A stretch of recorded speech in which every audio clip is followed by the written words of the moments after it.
우리 옆에 있는 분들과 인사하겠습니다. 잘 나오셨습니다.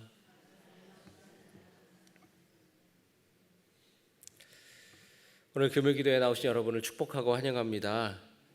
여러분 찬양 뜨겁게 열심히 잘 하셨습니까?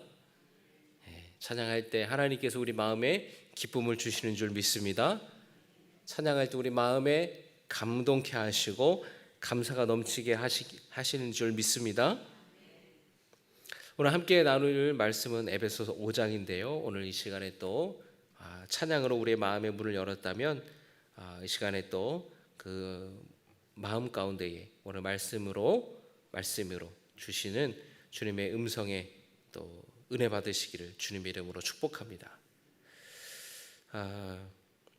오늘부터 북중미 월드컵 대회가 시작이 됐어요. 우리나라 축구 국가대표팀이 체코랑 맞붙어서 2대1로 이겼습니다. 소식 들으셨나요? 네, 아마 그 시간을 보신 분도 있고 아마 뉴스로 보신 분도 계실 텐데 1대0으로 지고 있다가 지른 줄 알았어요. 근데 2대1로 역전을 딱 했는데 요즘 그 축구를 이제 남자 아이들이 어린 아이들이 축구를 참 좋아하잖아요. 저도 축구를 참 좋아하는데 축구 이제 40이 넘어가면 축구를 하면 안 되는 운동이에요. 그냥 보는 걸로 즐겨야지 40 넘어가서 축구하면 반드시 다칩니다. 우리 교회도 보면은 다치시는 분들이 많으세요. 그래서 이제 옛날에는 우리 이번에 평신도 체육대회 여러분 다녀오셨죠? 옛날에는 목회자 체육대회, 평신도 체육대회 하면은 축구를 많이 했는데 꼭 앰뷸런스에 실려 가시는 분들이 있어요. 그 은혜가 안 되잖아요. 목사님이 막 축구하다 다쳐가지고 발 쩔뚝쩔뚝 깁스하고 막 장로님이 막 갈비뼈 나가고 막 그러면 은혜가 안 되잖아요. 축구하다 보면 이게 몸이 부딪히니까 또 막 사람이 감정이 격해지면은 막 서로 막 이렇게 막 마음이 상하기도 하지 않습니까? 축구는 이제 보는 것으로 만족하시기 바랍니다. 근데 축구 요즘에 이제 학생들 또 젊은 학생들 축구를 참 좋아하는데 그 저희 미국에서 목회하는 동서가 이제 한국에 들어왔어요. 근데 그 이제 꼬마 아이 이제 보니까 그 축구 손흥민 축구 유니폼을 이렇게 딱 입고 있는 거예요. 그래서 누가 제일 좋으냐? 손흥민이 제일 좋대요. 자기가 초등학교 3학년인데 미국에서 그 학교 축구팀 자기가 주장이래요.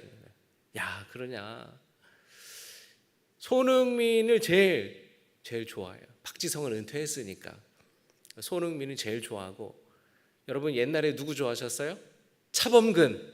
네, 그렇죠. 지금은 요즘에는 이제 손흥민이 최고예요. 손흥민처럼 세계적인 축구 선수가 되고 싶다고 애들이 말합니다. 그래서 자기가 좋아하는 분야에서 닮고 싶고 따르고 싶은 사람을 세 글자로 뭐라 그러죠? 롤 모델이라 그래요. 축구를 좋아하는 또는 축구 선수의 꿈을 키우는 아이들에게 롤 모델은 누구예요? 손흥민인 거예요. 손흥민처럼 되고 싶은 거예요. 그래서 손흥민이 어릴 때에 아버지가 어떻게 훈련했는지, 어떻게 휴식을 취하는지, 뭘 먹는지 세계적인 축구 선수가 되기 위해서 다 따라하려고 막 합니다.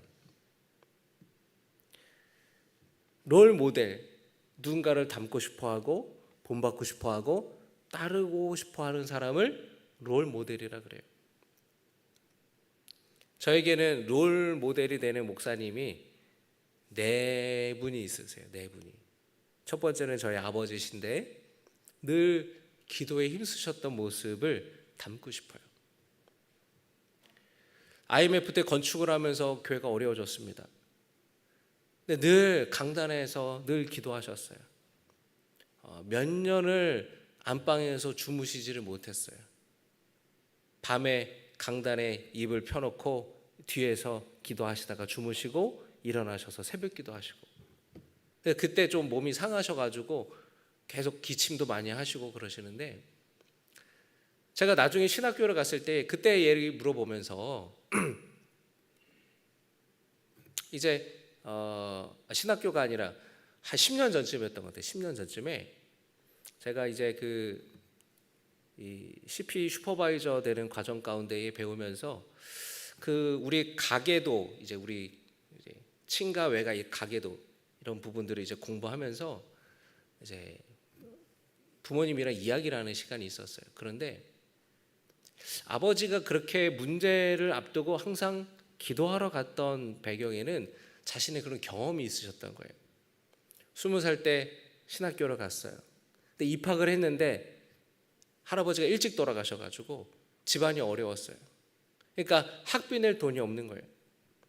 그때 인천 부광감리교회 출신이신데, 근데 이제 이걸 어떻게 해야 되나 해가지고 예배당 뒤에서 막 울면서 기도를 하셨대요. 근데 지나가던 부목사님이 황전도사 무슨 일이야? 왜 이렇게 울면서 기도해? 그러니까 저희 아버지께서 등록금을 내야 되는데 등록금 낼 돈이 없다고 그러냐고. 그래서 그 부목사님이 마침 그 담임 목사님이 미국에 가셨는데 담임 목사님이 돌아오시면 내가 얘기해 볼 테니까 같이 기도하자고 그러셨다는 거예요. 그래서 그 얘기를 이제 듣고서는 교회에서 원래는 이제 1학년, 2학년 이렇게 등록금을 대주는 일은 없었는데 4학년이 되고 이제 3학년, 4학년부터 등록금을 대주는 건데 처지가 이제 어렵고 그런 걸 알고 다 장로님들이랑 회의해서 등록금을 주기로 했다고 그렇게 교회에서 정했다는 거예요. 그러니까 아버지에게는 그게 정말 너무너무 감격스러운 경험이에요. 그냥 교회 예배당에서 뒤에서 그냥 울면서 기도했는데 그 기도의 자리에서 하나님이 역사하신 거예요. 그러니까 평생을 그렇게 어려운 일 만날 때마다 기도의 자리로 찾아가는 거예요.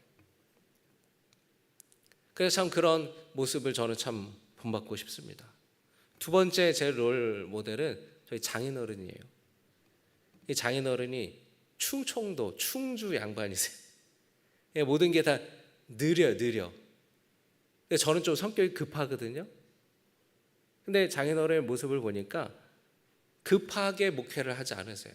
뭔가를 정할 때 급하게 하면 실수할 수도 있고 잘못 결정할 수도 있잖아요. 그러니까 천천히 기도하면서 정하시는. 그러나 우유부단하지 않고 정한 거를 추진력 있게 이렇게 밀어 쭉 목회하시는 모습을 저는 보면서 나는 참 저런 모습을 좀 본받고 싶다.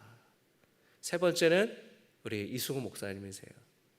제가 부임할 여러분 이번 교회 창립 기념 8월 말이 되면은 제가 부임한 지 5년 됐어요. 만 5년이 돼요, 벌써.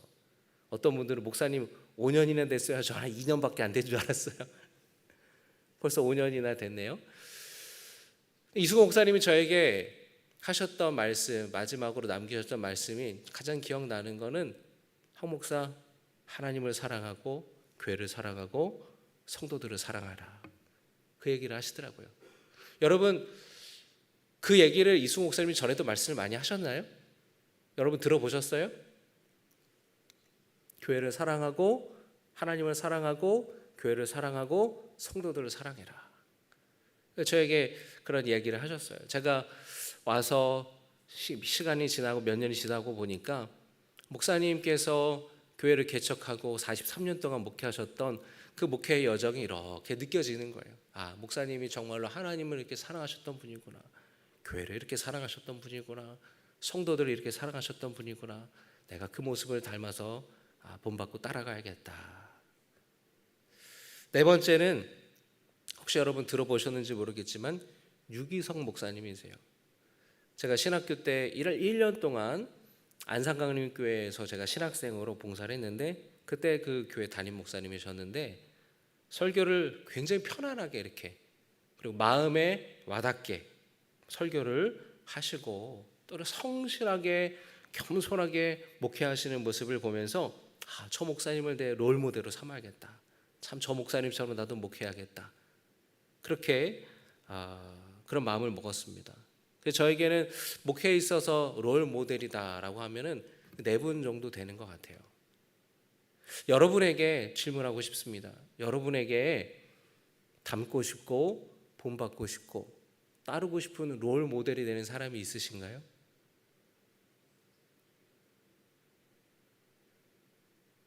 어떤 직업적인 부분, 전문적인 부분이 있을 수도 있고 여러분의 어떤 선생님 또는 여러분이 만났던 목사님들 중에서 또 여러분이 경험한 어떤 선배 권사님이나 장로님 중에서 나는 참 저분의 신앙을 따라가야겠다.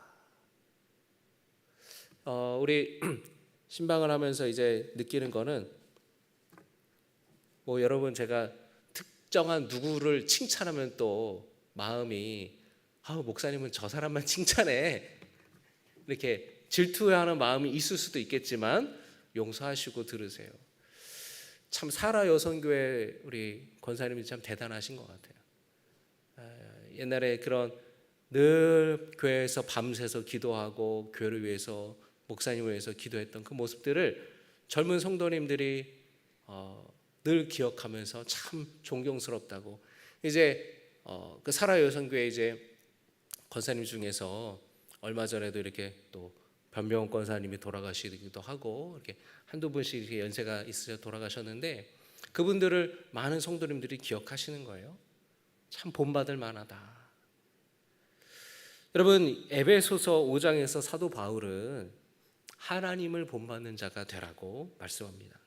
우리 1절의 말씀 보겠습니다. 그러므로 시작. 그러므로 사랑을 받는 자녀같이 너희는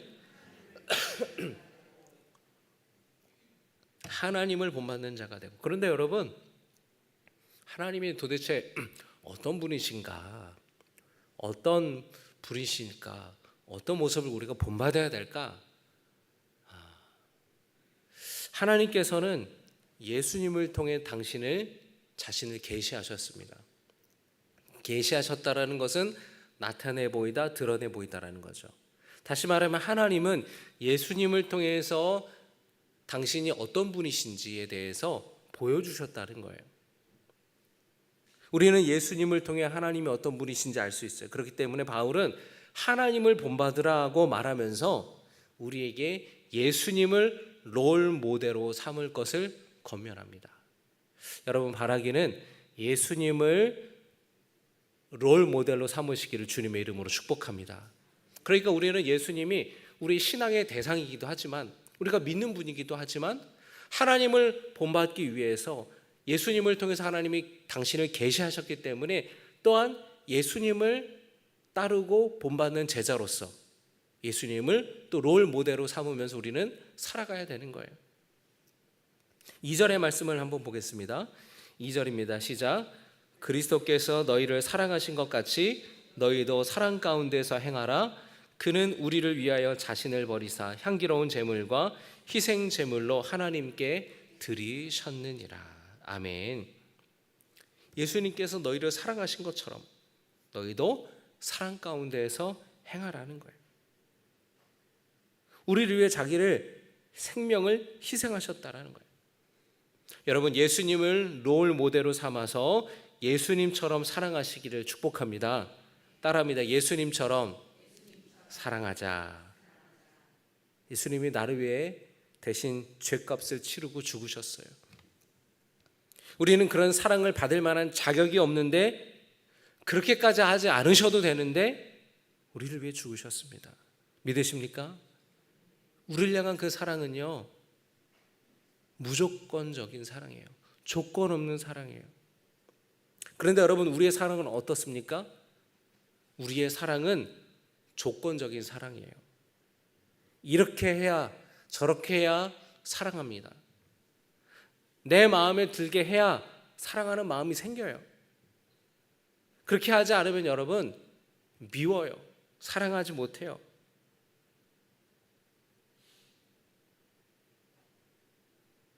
우리 사랑은 계산적이에요. 상대방이 이만큼 주면 나도 이만큼 주는 거예요. 사랑하는 연인 간에서도 이런 다툼이 많이 일어납니다.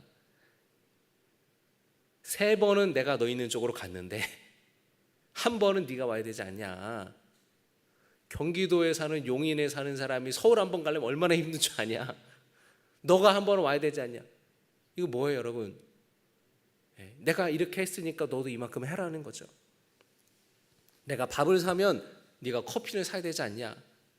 내가 밥이랑 커피 샀으면 네가 영화는 네가 내야 되지 않냐. 이게 우리의 사랑이라는 게 이유가 있고 조건이 있다니까요. 부부간에도 마찬가지입니다. 가사일이나 육아일을 분담하는 것 때문에 다투기도 해요. 돈 잘 벌어올 때는 사랑스러워요. 돈 못 벌어올 때는 삼식이 되는 거예요. 자식은 여러분 어떤가요? 자식도 다 마냥 이뻐 보이진 않아요. 자식이 여러 있지만 속 썩이는 자식이 있어요, 없어요? 있어요. 똑같이 사랑하지 못해요. 어떤 자식은 이쁜 짓을 해서 사랑스럽고 이쁜 거예요. 그런데 어떤 자식은 속 썩여요. 아주 왼수에 왼수. 자식이 아니라 뭐예요? 왼수 되는 거예요, 왼수. 그러니까 자식을 향한 부모의 사랑도 뭐가 있는 거예요? 조건이 있고 이유가 있는 거예요. 젓가락이 더 가는 반찬이 있어요. 더 가는 이유가 있는 거예요. 그런데 여러분 보세요. 그 조건이 사라진다고 생각해봐요. 그럼 더 이상 사랑할 이유가 없게 되는 거예요. 그러니까 헤어지게 되는 거고 관계가 깨지게 되는 거죠. 그런데 그런 사랑을 곰곰이 생각해 보면 궁극적으로는 자기 만족을 위한 사랑이라는 거예요. 그 이유와 조건이 나를 만족시키기 때문에 상대방을 좋아하는 거예요. 그 이유와 조건이 나를 기쁘게 하기 때문에 상대방을 사랑하는 거예요. 결과적으로는 내 만족하기 위해서 사랑한다라는 거예요. 그런데 여러분 예수님의 사랑은 어떻습니까? 어떤 이유와 조건이 예수님을 기쁘게 하거나 예수님을 만족시켜서 사랑하시는 게 아니에요. 그런 것과 상관없이 그 존재 자체를 예수님은 그대로 사랑하셔요. 예수님에게 사람들이 잘해줘서 예수님을 사랑한 게 아니라는 거예요. 예수님이 심지어 자신에게 해를 가한 사람에게도 사랑으로 그들을 용서하셨습니다. 예수님께서 십자가에 달리실 때에 예수님이 이런 기도를 하셨습니다. 누가복음 23장 34절입니다. 이에 예수께서 이르시되 아버지 저들을 사하여 주옵소서 자기들이 하는 것을 알지 못함이니이다 하시더라. 자신을 십자가에 못 박은 사람들을 향해서 저들을 용서해 달라고 하나님께 기도하신 거예요. 내게 고통을 준 사람, 내게 아픔을 준 사람, 내게 상처를 준 사람을 위해서 기도하셨어요. 용서해 달라는 기도를 하셨어요. 어떤 조건과 이유가 있는 사랑이라면 그렇게 하실 수 없는 겁니다. 존재 자체를 귀하게 여기기 때문에 긍휼히 여기시는 마음이 있었기 때문에 예수님이 그렇게 용서하실 수 있는 거예요. 나에게 상처를 준 사람들마저도 용서하시는 사랑이 바로 예수님의 사랑이라는 겁니다. 여러분 그 사랑으로 주님은 우리를 사랑하시고 우리를 위해 용서하시고 우리를 위해 죽으신 것을 믿으시기 바랍니다. 그 예수님의 사랑을, 그 예수님이 십자가에 죽으심을 여러분 그 모습을 본받아서 예수님처럼 그렇게 사랑하고 그렇게 용서하며 살아갈 수 있기를 주님의 이름으로 부탁을 드립니다. 용서는 사랑의 가장 위대한 표현이에요. 따라합니다. 용서는 사랑의 가장 위대한 표현이다. 가장 최고의 사랑이 용서예요. 예수님께서 제자들에게 기도를 가르치시면서 용서에 대한 기도를 하라고 가르치셨습니다. 우리가 우리에게 잘못한 사람을 용서해 준 것 같이 우리 죄를 용서하시고. 여러분 그런데 원래 예수님께서 말씀하신 이 말씀의 이 순서가 좀 달라요. 이 어순이 달라요, 우리나라랑. 그래서 우리의 죄를 용서하소서가 먼저 나와요. 우리 죄를 용서하여 주옵소서. 우리 또한 우리에게 죄 지은 자를 용서했습니다. 이렇게 기도하라는 거예요. 그러니까 다른 사람을 용서해 주는 게 하나님의 용서를 받는 조건이 아니라는 거예요. 죄인인 우리를 주님이 용서해 주셨는데 그 은혜를 잊지 않고 다른 사람을 용서할 수 있도록 주님께서 도와주세요. 이 기도를 하라는 거예요. 여러분이 하시는 기도 가운데에 또는 지금까지 했던 기도들 중에서 누군가를 용서하게 해달라고, 용서하는 마음을 달라고 기도하신 적 있으세요? 별로 없으실 거예요. 사랑할 수 없고 용서가 안 되는 그런 사람들이 혹시 있습니까? 살다 보면은 가족이든 가까운 사람이든 먼 사람이든 때로 우리는 상처를 받고 아픔을 받잖아요. 그 사람을 용서하게 해달라고 기도하신 적 있습니까? 예수님께서 그런 기도를 하라는 거예요. 우리가 기도할 때에 주님께 용서를 우리는 받았기 때문에 우리도 다른 사람을 용서할 수 있게 해달라고, 그 용서의 마음을 달라고, 그 용서의 사랑을 하게 해달라고 기도하라는 거예요. 여러분, 그런 기도를 구하시기를 주님의 이름으로 축복합니다. 주님의 마음을 내게 달라고, 용서할 수 있도록 사랑의 마음을 달라고. 베드로는 예수님께 얼마나 용서하면 되냐고 물었습니다. 그러면서 베드로가 예수님 7번이면 충분하지 않을까요? 왜 7번을 말한 걸까요? 성경에서 7은 완전수예요. 7번도 굉장히 많이 용서하는 거죠. 여러분 생각해 보세요. 어떤 사람이 여러분에게 잘못을 했어. 근데 용서했어요. 근데 똑같은 잘못을 또 했어요. 또 용서하고 또 용서하고 7번이나 할 수 있습니까? 아니에요. 어려워요. 7번은 할 만큼 하는 거고 충분하다는 생각으로 베드로가 예수님께 말했던 겁니다. 그런데 예수님이 베드로에게 뭐라고 말씀하셨습니까? 70번씩 7번이라도 용서하여라. 70 곱하기 7은 몇 번이에요? 490번이잖아요. 그럼 여러분 이 말을 오해하지 마세요. 성경을 문자적으로 받아들여서 491번 잘못하면 용서하지 않아야 된다, 그 말이 아니라 7이 완전수잖아요. 그럼 70은 뭐예요? 7 곱하기 10이죠. 10도 완전수예요. 그러니까 70 곱하기 7은 완전의 완전수인데 그 말은 뭐예요? 용서에는 끝이 없다는 거예요. 여러분, 예수님을 닮아서, 예수님을 롤모델로 삼아서, 심지어 내게 아픔을 주고 내게 상처가 준 사람일지라도 용서할 수 있기를, 그 위대한 사랑을, 예수님의 그 사랑을 닮아갈 수 있기를 주님의 이름으로 축복합니다. 어쩌면 여러분 용서는 나를 위한 거예요. 생각해 보세요. 내가 누구를 미워해요. 막 미워해. 근데 그 사람은 내 미워하는 마음과 상관없이 잘 살아요. 누구만 괴로운 거예요? 그 내 마음만 괴로운 거예요. 그 사람한테 막 져주기도 하고 막 망해라 하고 막 악한 마음 품으면은 여러분 그 내 마음만 괴로운 거예요. 용서해야 내가 자유로워지는 거예요. 사실은 용서는 나 자신을 위한 걸 수도 있습니다. 사도 바울은 오늘 이 말씀 속에서 두 번째로 예수님처럼 빛으로 살아가라고 성도들에게 권면합니다. 따릅니다. 예수님처럼 빛으로 살아가라. 8절의 말씀입니다. 우리 같이 읽겠습니다. 너희가 전에는 어둠이더니 이제는 주 안에서 빛이라. 빛의 자녀들처럼 행하라. 주 안에서 뭐라 그래요? 빛이라는 거예요. 빛이 되세요라고 하잖아요. 여러분, 예수님도 똑같은 말씀하셨어요. 예수님도 뭐라고 말씀하셨습니까? 너희는 세상의 소금이라, 세상의 빛이라. 소금이 되어라, 빛이 되어라 하지 않고 소금이라는 거예요. 빛이라는 거예요. 여러분 믿으시면 아멘 하시기 바랍니다. 어둠에 살았지만 이제 우리는 빛이 됐다는 거예요. 빛의 자녀들처럼 살아가라는 거예요.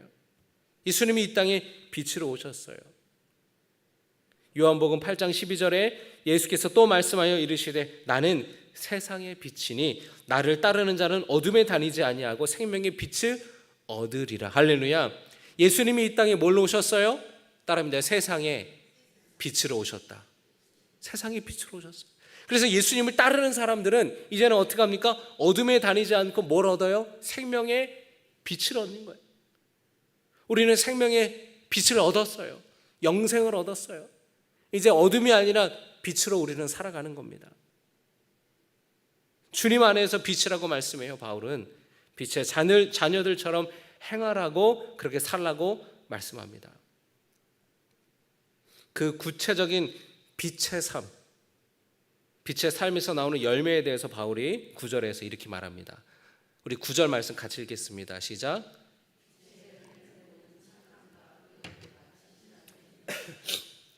그 빛으로 살아갈 때에 우리 삶의 열매가 나타난다는 겁니다. 어떤 열매가 나타납니까? 9절에서 세 가지 소개합니다. 모든 착함, 착하다, 선하다. 그건 여러분 어떤 성격적인 것이 아니라 여기서의 착함은요, 적극적으로 선을 베풀고 행하는 거예요. 적극적으로. 두 번째, 의로움. 여러분 성경에서 의로움은 어떤 도덕적인 윤리적인 의로움을 떠나서 그걸 초월하는 의입니다.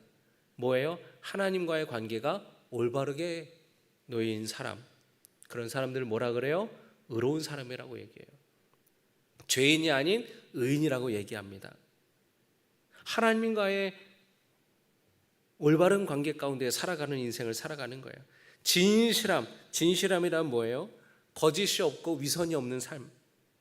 하나님 앞에서, 사람들 앞에서 거짓이 없이, 위선 없이, 숨김 없이 살아가는 삶을 살아가는 거예요. 여러분, 그런데 우리는 어떻습니까? 우리는 과연 적극적으로 선을 행하며 적극적으로 선을 베풀며 살아갑니까? 오히려 다른 사람에게 선을 베풀기보다는 나 자신의 욕심을 채우기 위해 살아갈 때가 많아요. 하나님 기준에 합당하여 살아가기보다는 내 기준이 앞설 때가 있어요. 진실함으로 살기보다는 사람들을 속이며 살아가고 자기 자신도 속이고 하나님도 속이면서 그렇게 기만하며 살아갈 때도 있지 않습니까? 다윗이 밧세바를 범한 뒤에 자기 죄가 드러날까 두려워서 그 남편 우리아를 죽이기까지 했어요. 살인 교사를 한 거예요. 청부살인을 한 거예요. 얼마나 악합니까? 그래서 자기 죄에 진실하지 못했어요. 자기 죄를 숨겼어요. 그러니까 하나님과의 관계가 깨어지잖아요. 하나님께서 나단 선지자를 통해서 그의 죄를 고발하지 않으십니까? 사도행전을 보면 초대교회 성도들이 서로 사랑으로 자기 재산을 기꺼이 나누면서 가난한 성도들을 도왔는데, 아나니아와 삽비라라고 하는 이 남편과 아내, 이 부부가 얼마를 감추고 전부라고 속였어요. 베드로가 그들에게 말했습니다. 어찌하여 내가 성령을 속였느냐? 속였다는 거예요. 숨겼다는 거예요. 거짓이 있었다는 거예요. 진실하지 못했던 그들은 결국에 죽음을 맞이했습니다. 바라기는 여러분 빛으로 살아가고 빛의 열매로 착함과 의로움과 진실함이 여러분의 삶의 열매가 맺어지기를 주님의 이름으로 축복합니다. 바울은 오늘 에베소서 말씀 속에서도 이렇게 말씀합니다. 따라합니다. 마음을 정결하게 하고 감사의 말을 하라. 우리 3절과 4절 읽겠습니다. 음행과 온갖 더러운 것과 탐욕은 너희 중에서도 그 이름조차도 부르지 말라. 이는 성도에게 마땅한 말이라. 누추함과 어리석은 말이나 희롱의 말이 마땅치 아니하니 오히려 감사하는 말을 하라. 3절은 뭡니까 여러분? 우리 마음 가운데에 있는 거예요. 우리 마음 가운데에 음행과 더러운 것과 탐욕, 이런 것들이 우리 마음에 올라온다는 거예요. 그래서 멀리하라는 겁니다. 이 탐욕이라는 것이 여러분 사람에게는 누구나 욕구라는 게 있어요. 욕구. 배고프면은 먹고 싶고 졸리면 자고 싶고, 사람의 기본적인 욕구예요. 그런데 욕구가 채워졌는데도 불구하고 더 많은 것을 가지려고 하고 더 많은 것을 추구하는 것을 욕망이라 그래요. 탐욕이라 그래요. 근데 우리 안에 그런 것들이 있다는 거예요. 하나님께서 이미 주신 것에 만족함이 없는 거예요. 불평하는 거예요. 남이 가진 것을 시기하고 질투하는 거예요. 우리의 죄의 뿌리를 보면은 이 우리 마음 가운데에 올라오는 그 탐욕이 우리로 하여금 죄에 빠지게 합니다. 여호수아가 이스라엘 백성들을 이끌고 요단강을 건넜어요. 그리고 첫 번째 맞이한 성이 뭡니까? 여리고죠. 여리고를 함락시켰습니다. 그 다음에 작은 성을 함락시키지 못했어요. 왜 그랬을까요? 아간이라는 사람의 죄 때문에. 아간. 하나님께서 여러분 여리고 성을 함락시키게 할 때에 여러분이 전쟁에서 이긴 사람은 다 전리품을 취하잖아요.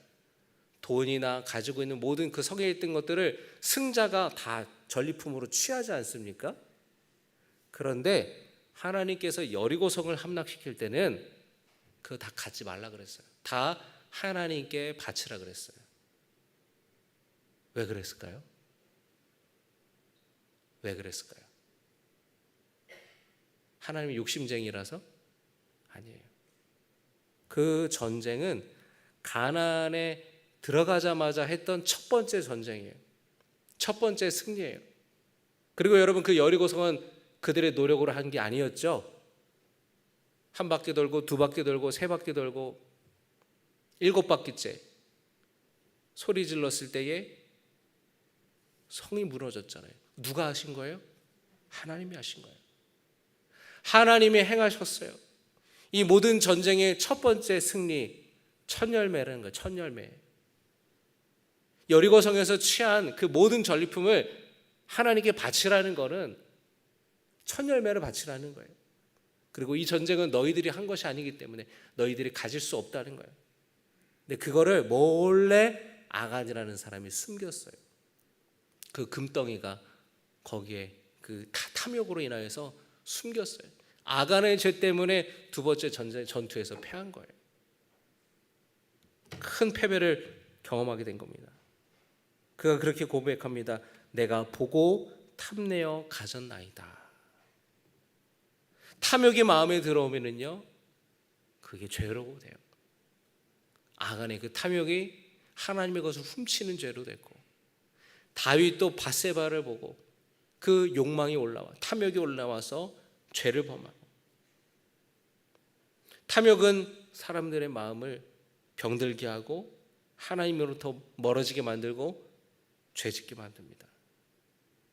그래서 바울은 뭐라고 이야기합니까? 탐욕 대신에 감사하라고 그래요. 감사하라고. 하나님께서 내게 이미 주신 것에 대해 감사하는 거예요. 주신 것에 대해 만족하는 거예요. 주신 것에 대해 찬양하는 거예요. 그리고 이어서 바울은 말에 대해서 얘기합니다. 누추한 말과 어리석은 말과 희롱의 말을 버리라는 거예요. 부정적인 말, 헐뜯는 말, 비방하는 말, 불만 불평하는 말, 저주하는 말, 상처 주는 말, 다 이런 것들이 누추하고 어리석고 희롱의 말이에요. 여러분 이런 것들을 버리시기를 주님의 이름으로 축복합니다. 칭찬하는 말, 긍정적인 말, 격려하는 말, 위로하는 말, 감사의 말. 여러분 우리가 예수님처럼 똑같이 될 수는 없어요. 예수님을 롤모델로 삼아도 똑같이 될 수는 없어요. 그러나 우리가 예수 그리스도의 완전을 향해서 완전을 추구하며 살아가는 거예요. 그렇게 성화된 삶을 우리는 살아가야 되네. 그렇게 예수님을 닮아갈 때에 하나님을 본받아서 예수님을 롤모델로 삼고 주님을 닮아가며 살아갈 수 있는 하나님의 놀라운 자녀가 되시기를, 빛의 자녀들로 살아갈 수 있기를 주님의 이름으로 축복합니다.